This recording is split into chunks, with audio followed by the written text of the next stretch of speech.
Praise the lord. దేవునికి స్తోత్రం.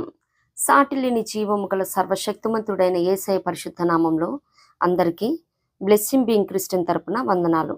మరి మన A to Z క్రిస్టియన్ డోన్స్లో ఈరోజు ఆల్ఫాబెట్ G, గ్రీడ్, దురాశ, ధనాపేక్ష అనే మాట మీద ధ్యానిద్దాము.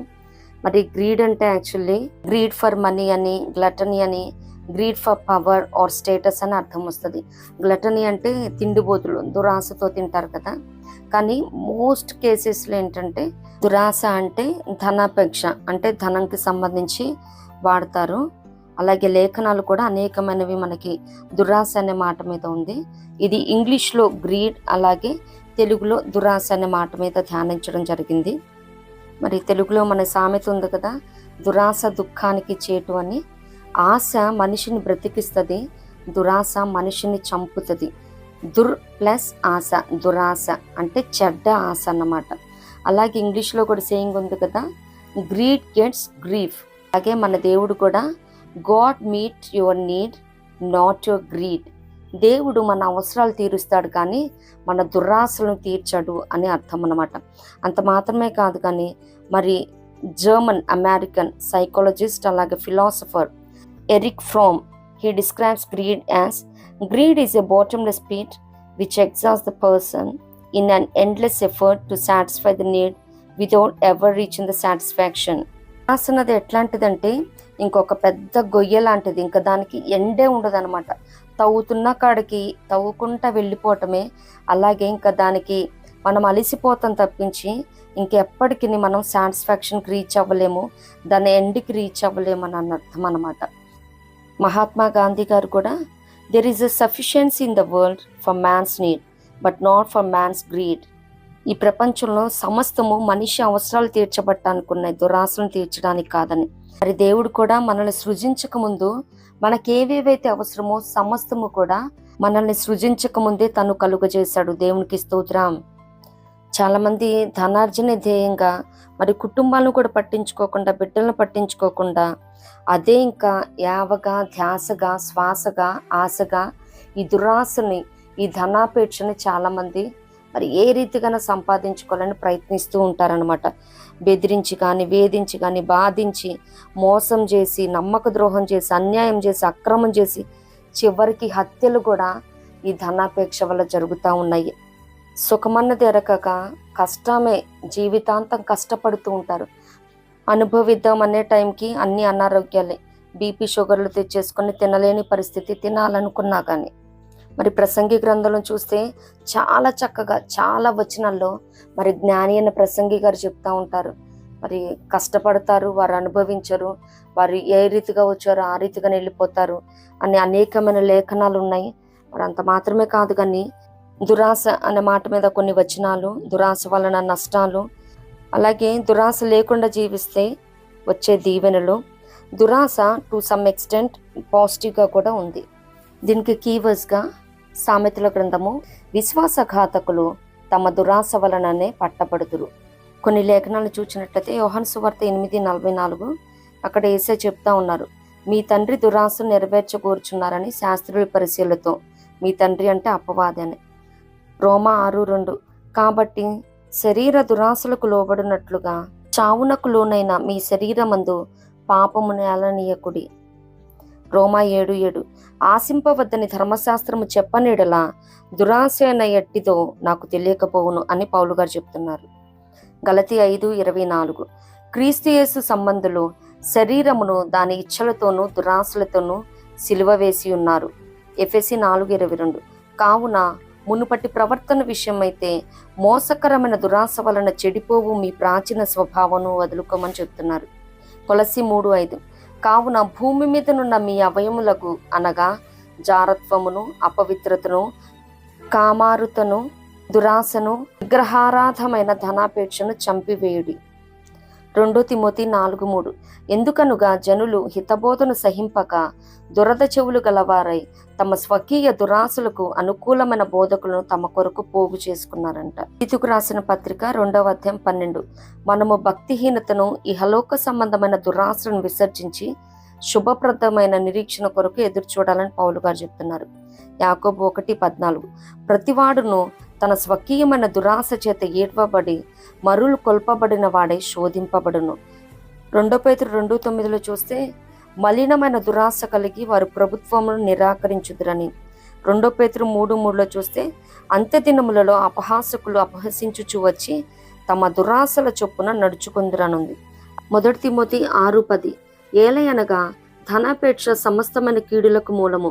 కొందరు దానిని ఆశించి విశ్వాసము నుండి తొలగిపోయి నానా బాధలలో తమ్మును తామే పొడుచుకునిరి.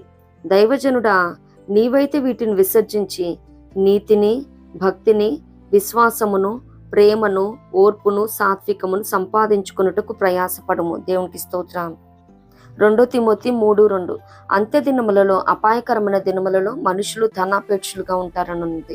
సామెతలు 23:4-5 చూస్తే ఐశ్వర్యము పొంద ప్రయాసపడకము, నీకు అట్టి అభిప్రాయము కలిగినను దాన్ని విడిచిపెట్టుము.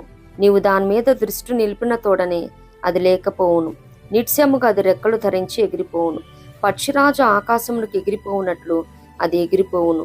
ప్రసంగి 6:9 మనస్సు అడియాసులు కలిగి తిరుగులాడుట కంటే ఎదుటనున్న దానిని అనుభవించటం మేలు. ప్రసంగి 5:13-17 దాకా చూస్తే మరి అక్కడ ఆస్తి గల వాడు ఆస్తిని దాచిపెట్టుకుంటాడు, పోయేటప్పుడు ఏమీ పట్టుకొని పోలేడని. మరి ఇది చదువుతున్నప్పుడు లూకాసు వార్త 12 ఉంటుంది కదా, రిచ్ ఫుల్ ఉంటాడు, వెర్రివాడు. తను కూడా ప్రాణంతో చెప్పుకుంటాడు కదా, తినుము, త్రాగు, సుఖించు, అనేక సంవత్సరాలు సరిపడా మరి ఆస్తి నీకు సమకూర్చబడిందని. నిర్గమాకాండం 20:17 నీ పొరుగు వానిది ఏది ఆశించొద్దని మరి 10 ఆజ్ఞల్లో ఒక ఆజ్ఞ. దురాశ అంటే అదే కదా, మనకున్నది మాత్రమే కాదు కానీ పక్కనోడుకున్నది కూడా కావాలనుకుంటాం. అందుకే దేవుడు 10 ఆజ్ఞల్లో కూడా దీన్ని ఇన్సర్ట్ చేశారేమో, మరి ఇంక్లూడ్ చేసి. నీ పొరుగువానిది మరి దాసునైనను, దాసినైనను, ఎద్దునైనను, గాడిదనను, ఏదైనాను అని మరి అక్కడ మెన్షన్ చేశారు. మరి ఏది కూడా ఆశించకూడదు. సామెతలు 30:15-16 జలగకు ఇమ్ము ఇమ్ము అని కూతుర్లు 2 కలరు, తృప్తి పడనవి 3 కలవు, చాలును అని పలుకనవి 4 కలవు. అవేవనగా పాతాళము, కనని గర్భము, నీరు చాలును అనని భూమి, చాలును అనని అగ్ని. చాలును అని పలక వంట, పాతాళము, కనని గర్భము, నీరు చాలును అని భూమి, చాలును అనని అగ్ని.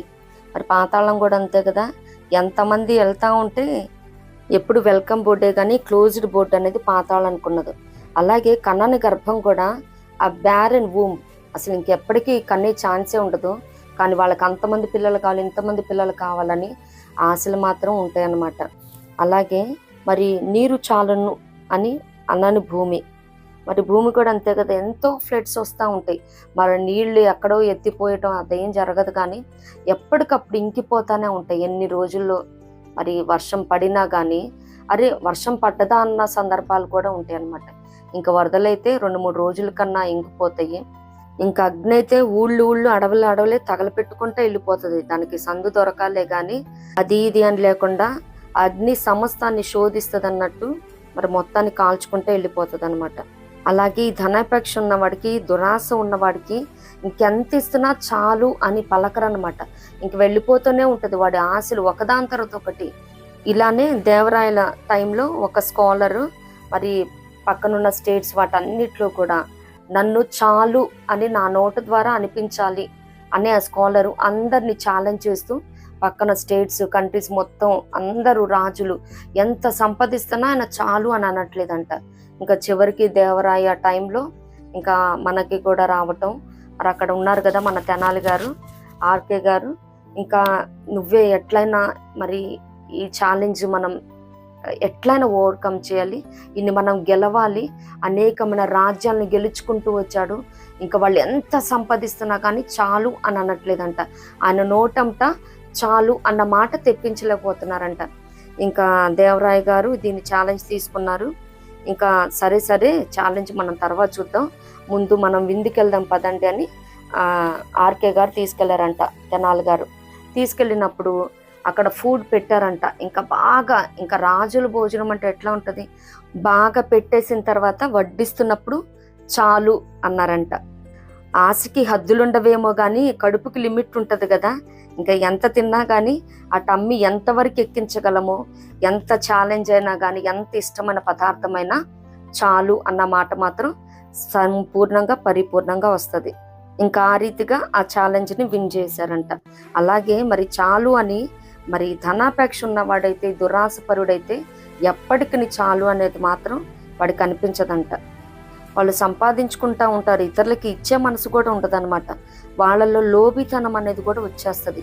మరి లోభి తన ఇంటి వారిని బాధపరచునని కూడా లేఖనాలు ఉన్నాయి కదా సామెతల గ్రంథంలోని. మరి దీనివల్ల నష్టాలు చూసినట్లయితే సామెతలు 13:11లో మోసము చేసి సంపాదించిన ధనము క్షీణించిపోవుననుంది. ఎంత ఈజీగా ఎంత మోసం చేసి ధనం సంపాదిస్తారో అంతే ఈజీగా అమౌంట్ వెళ్ళిపోద్ది అనమాట. వడ్డీలు కట్టడానికి కోసమో, హాస్పిటల్కో, బిల్స్ కోసమో, ఏదో ఒక రీతిగా. ఎందుకంటే కష్టం చేసి కూర్చుకున్న వాడే దాన్ని పొందుకోగలడు, ఉంచుకోగలడు. దాని కిందే ఉంటది కదా, కష్టము చేసి కూర్చుకున్నవాడు తన ఆస్తిని వృద్ధి చేసుకున్నాను. దేవునికి స్తోత్రం. ఎప్పటికైనా మన కష్టార్జితమే నిలుస్తుందండి. ఈ ధనాపేక్ష వల్ల మరి అడ్డదారులు వెళ్ళిపోయి, షార్ట్ కట్స్లు వెళ్ళిపోయి, మోసం చేసి, మరి పెనాల్టీలన్నీ వసూలు చేసి, లంచాలు ఆశించి రీతిగా తీసుకుంటే మరి ఆ అమౌంట్ ఏమీ నిలిచిపోదు. ఎక్కలు కట్టుకొని వెళ్ళిపోద్ది. ఎక్కడికి వెళ్ళాలి అక్కడికి వెళ్ళి వాలిద్ది. పైపెచ్చి మోసం చేసి గవర్నమెంట్ దృష్టిలో, మన దేవాది దేవుని దృష్టిలో కూడా అపరాధులం అవుతాము. అలాగే మత్తయి సువార్త 6:19 చూస్తే ఇక్కడ ధనం మరి దొంగిలిస్తారు, తుప్పు పడుతుంది అని ఉంటుంది.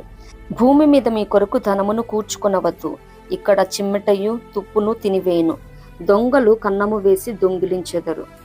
మరి తుప్పు పడుతుంది అంటే నాకు ఒకటి గుర్తొచ్చింది. యాక్చువల్లీ ఈ నోట్స్ డిమానిటైజ్ అయ్యే టైంలో, అంటే అబౌట్ 4 or 5 years ago, తమిళనాడులో ఇద్దరు అక్కా చెల్లెళ్ళు ఉన్నారు. అంటే 50+ ఉంటాయి వాళ్ళకి, 55 years ఆ రీతిగా ఉంటారు. వాళ్ళిద్దరూ చాలా కష్టపడి, ఇది మరి నేషనల్ న్యూస్ ఛానల్లోనే టెలికాస్ట్ చేశారు. వాళ్ళిద్దరు చాలా కష్టపడి ప్రతి అమౌంట్ అంతా, ఆ నోట్స్ ఏవైతే ఉన్నాయో 100 రూపీస్ కానీ 500 రూపీస్ కానీ మొత్తం తీసుకొచ్చి వాళ్ళు ఒక ట్రంక్ పెట్టెలో దాచిపెట్టారు. ఇంకా ఆ పెట్టెలో పాపం వాళ్ళకి తెలియదు, 55 years ఆ రీతిగా ఉంటాయి. అన్ఎడ్యుకేటెడ్ లాగా ఉన్నారు వాళ్ళిద్దరు అక్కా చెల్లెళ్ళు.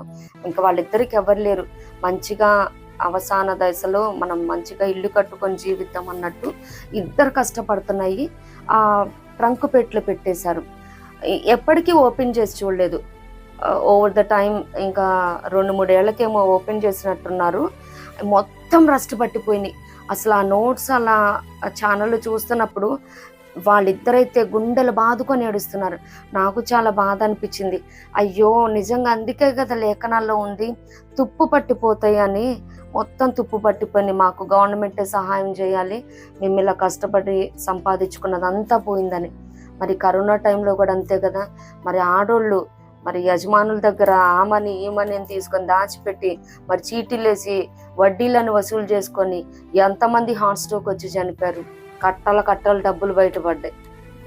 ఎంతమంది మరి కష్టం చేసుకున్న వారు కూడా చాలామంది మరి అమౌంట్ అంతే తుప్పు పట్టిపోద్ది. ఏ దొంగ ఏ దిక్కునొచ్చి మరి ఏ రీతిగా దొంగిలిస్తారో తెలీదు. మరి ఆ 2016 నవంబర్ మాసంలో నోట్లు రద్దు చేసినప్పుడు మరి ఎక్స్చేంజ్ చేసుకోవటానికి కూడా తెలిసి తెలియక చాలామంది నష్టపోయారు. మరి అందుకే పరిశుద్ధ గ్రంథంలో మరి ఏనాడో దేవుడు మీద మీ కొరకు ధనమును కూర్చుకోవద్దని చెప్తా ఉన్నారు. దేవునికి స్తోత్రం. ప్రసంగి 4:7-8 చూస్తాం కదా.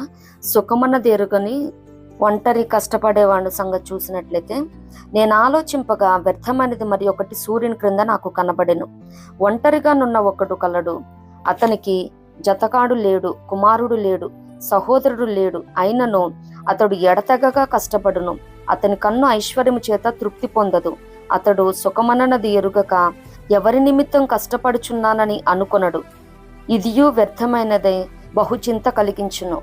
నేను జాబ్ చేసేటప్పుడు మా GM ఒకరు ఉండే. Actually he's from Kerala. 80+ years ఉంటాయి. మరి ఆయన ఇప్పటికీ కష్టపడుతూ ఉంటారు. పిల్లలు లేరు, ఎవరి కోసం కష్టపడుతున్నాడో తెలియదు పాపం. ఒంటరిగా మరి భార్య ఉంది. ఇప్పటి వరకు సంపాదించింది చక్క ఇద్దరు ఎంజాయ్ చేస్తూ ఉండొచ్చు కదా.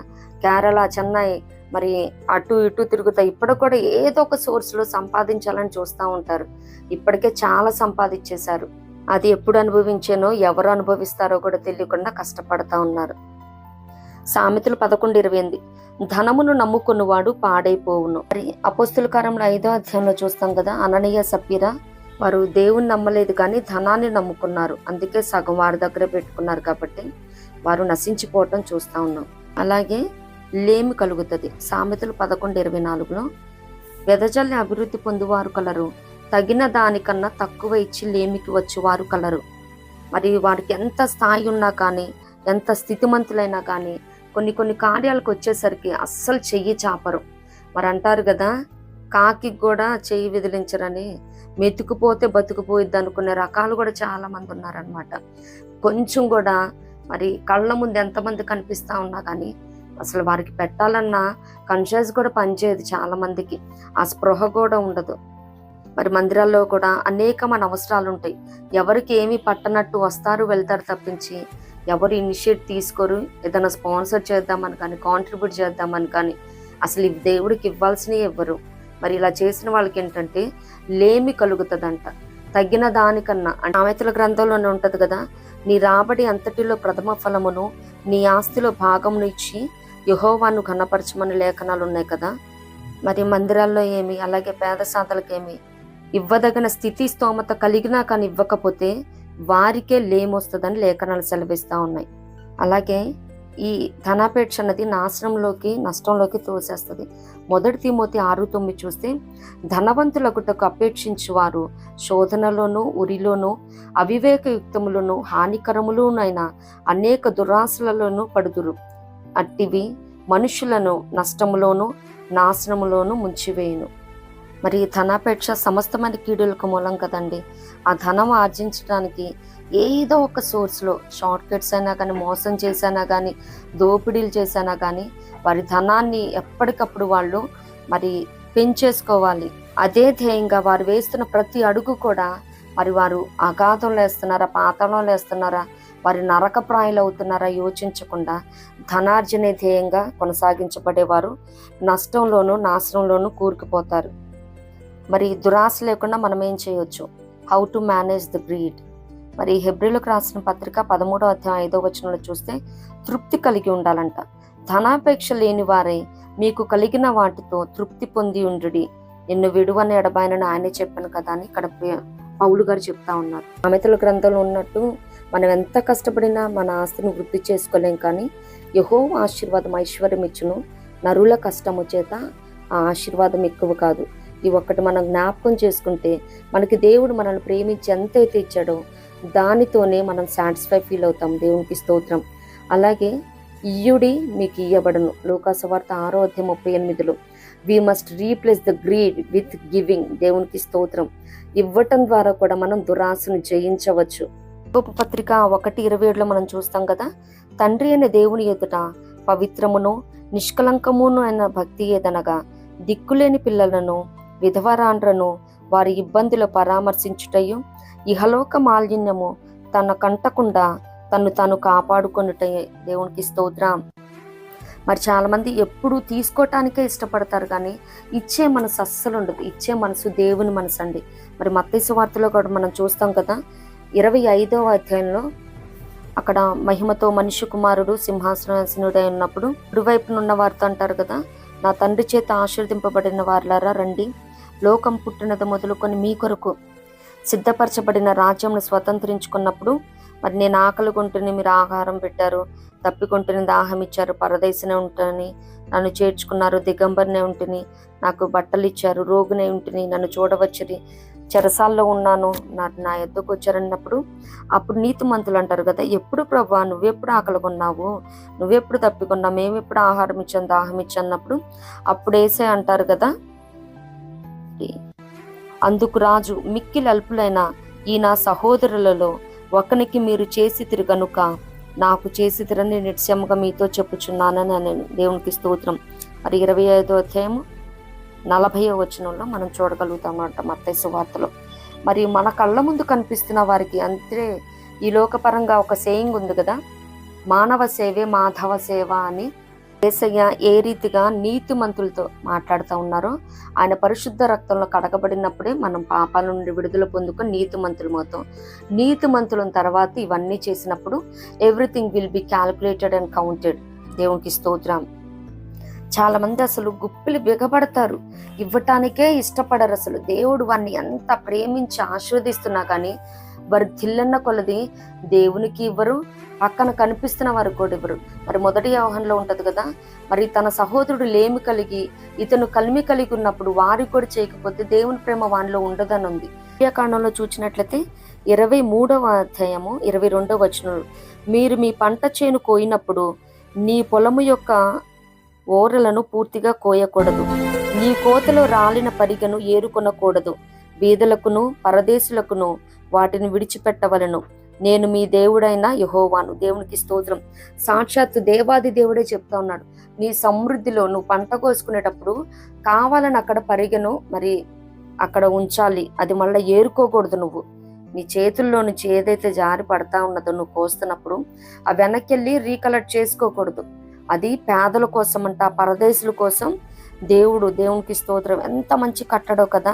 మరి అందుకని బోయోజు గారు కూడా మరి రూతుని, ఆమెను గద్దించొద్దు, ఆమెకి పరిగె విడిచిపెట్టండి, ఆమె వెళ్ళిందే పరిగె ఏరుకోవటం కోసం.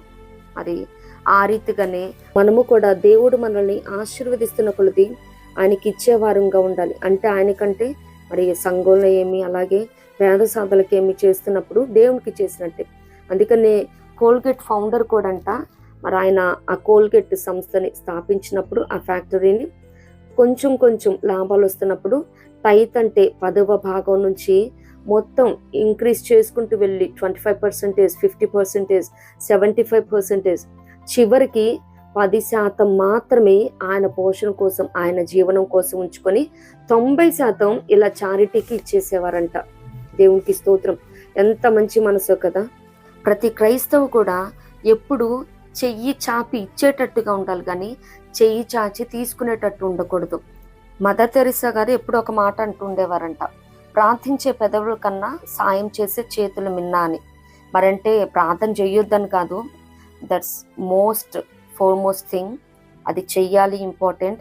బట్ స్టిల్ మన వాళ్ళు ఏంటంటే చలి పుడుతుందా, చలి కాసుకో, దుప్పడగప్పుకో అని చెప్పే మాటలు తప్పించి చెయ్యి చాపి అసలు సహాయం చేయరు. ప్రార్థన మాత్రం విస్తరించి ఇంకా పరిచయలు మించిపోయి చేస్తారనమాట. బారు మీటర్ల ప్రార్థన చేస్తారు కానీ చెయ్యి చాపి రూపాయి కూడా ఇవ్వటానికి ఇష్టపడరు. ప్రతి క్రైస్తవుడు నేర్చుకోవాల్సింది, వీఆర్ ఇన్ క్రిస్మస్ సీజన్. ఈ క్రిస్మస్ టైంలో క్రైస్ట్ ప్లస్ మాస్, దేవుని ఆరాధించడంతో పాటు ఆయన వెనుతీయక తన ఏకైక కుమారుని ఏ రీతిగా అయితే మన కోసం మరి త్యాగం చేసి, మరి ఇంకో కుమారుడు కూడా లేడు కదా, ఏకైక అద్వితీయ కుమారునిగా, అంటే నో సెకండ్, ఆ ద్వితీయ. మరి ఆ కుమారుణ్ణి ఇచ్చినప్పుడు మనం ఎంత ఇవ్వాలి? ఇంకా మనం ఇన్ రిటర్న్ దేవునికి చేస్తున్నామంటే మనం ఎవరి మధ్య అయితే నివసిస్తూ ఉన్నాం, పేద సాధలు చూస్తూ ఉన్నాం, మనం వారికే సహాయం చేయలేకపోతే దేవుడికి మనం ఏంటి చేసేది? భూమి అయింది, వెండి అయింది, బంగారం అయింది, ఆయనకి మనం ఏమి ఇవ్వనవసరం. ఆయన శ్రీమంతుడు. మరి మనకి దేవుడు ఆశీర్వదిస్తున్న కొలది ధనాపేక్షతో ఉంచేసుకోవటం, దాచేసుకోవటం ఇవి కాదు, కానీ ఇచ్చే మనసు ప్రతి క్రైస్తవుడు కూడా కలిగి ఉండాలి. దేవునికి స్తోత్రం. మరి క్రైస్తవులు ఇలా ఇవ్వాలని ఎంకరేజ్ చేయడానికేమో మరి వెస్ట్రన్ పార్ట్ ఆఫ్ ద కంట్రీస్లో చేస్తారు కదా. ఆ శాంటా క్లాస్ అనేది యాక్చువల్లీ బైబిల్లో ఆ క్యారెక్టరే లేదు.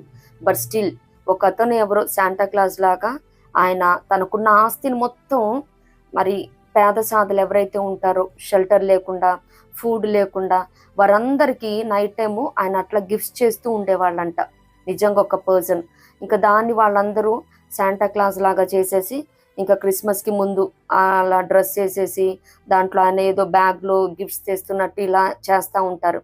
మరి అవి మనం ఏదో పొట్రేట్ చేయటం కాదు, కానీ ఆ డయాస్ల మీద సెమీ క్రిస్మస్ రోజు శాంటా క్లాస్ డ్రెస్ వేసుకొని చాక్లెట్లు పిల్లలకి ఇసిరేయటం కాదు, కానీ దేవుడు మనల్ని ప్రేమించి ఎంతైతే కలిమినిచ్చాడో దాంట్లో వి మస్ట్ షేర్.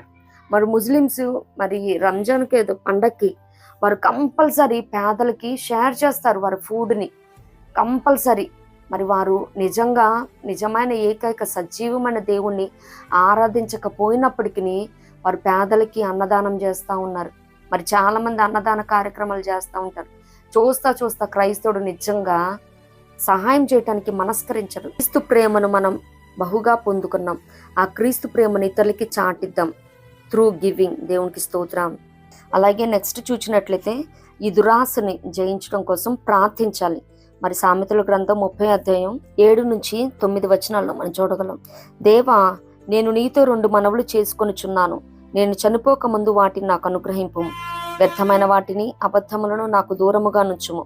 పేదరికమునైనను ఐశ్వర్యమునైనను నాకు దయచేయకము. తగినంత ఆహారము నాకు అనుగ్రహింపుము.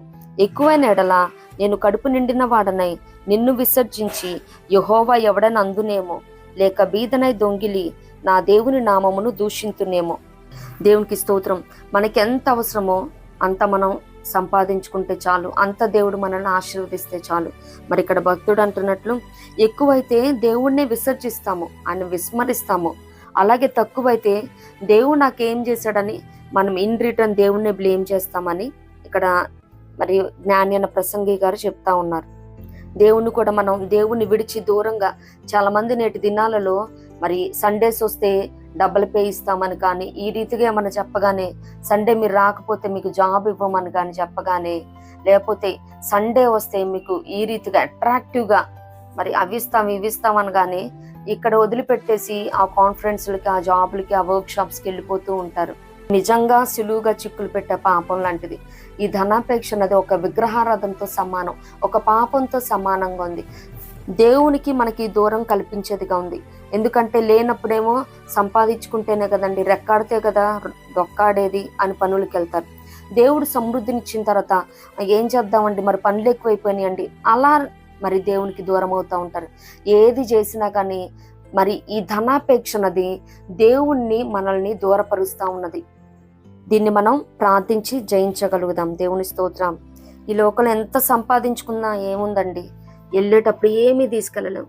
మరి లోకాలన్నిటిని జయించుకుంటా వచ్చాడు అలెగ్జాండర్ ద గ్రేట్. 32 ఏళ్లకే మరణమయ్యాడు. తను మరి తీసుకెళ్తున్నప్పుడు తను ఒకటే చెప్పారంట, నా 2 చేతులు బయట పెట్టి మరి దేశమంతా ఊరేగించిన తర్వాత మరి నా ఖననం చేయండి అని చెప్పారంట.